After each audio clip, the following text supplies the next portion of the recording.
maafisa, mimi swali langu nilikuwa nauliza hivi.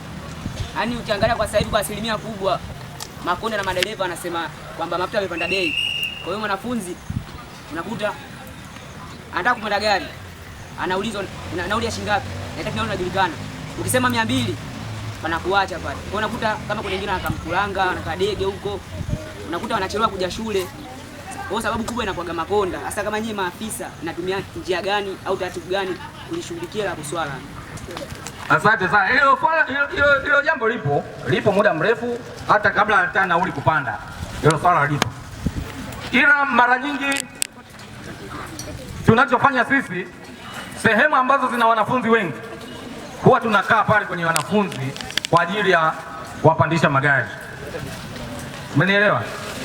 Sehemu ambayo ina wanafunzi wengi tunakaa hiyo sehemu ili makonda na madereva wawabebe wanafunzi. Hicho ndo tunachokifanya.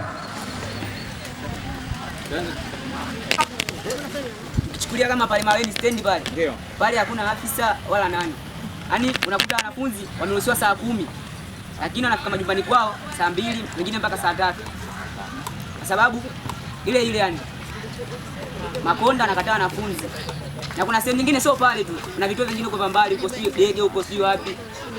Ni mwema, sema pale ni mwema kidogo hapo pale. Lakini Dege huko hakuna matrafiki. Wanafunzi wanapata tabu kupata usafiri. Uko sahihi kabisa. Na hilo swala tunajua. Hilo swala lipo, na ndio maana nimekwambia hata kabla kupanda hizi nauli. Hilo swala lipo muda mrefu. Ila sisi askari tuko wachache, hatuwezi kukaa kila sehemu. Umeona?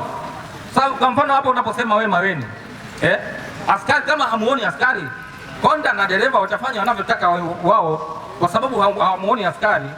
Umeona? Ndio maana nakwambia kuna vituo ambavyo tunakaa maaskari ambavyo tunawasaidia askari kupanda hayo magari na kuwachukulia hatua pia. Asipombeba mwanafunzi tunaandikia faini na mambo mengine.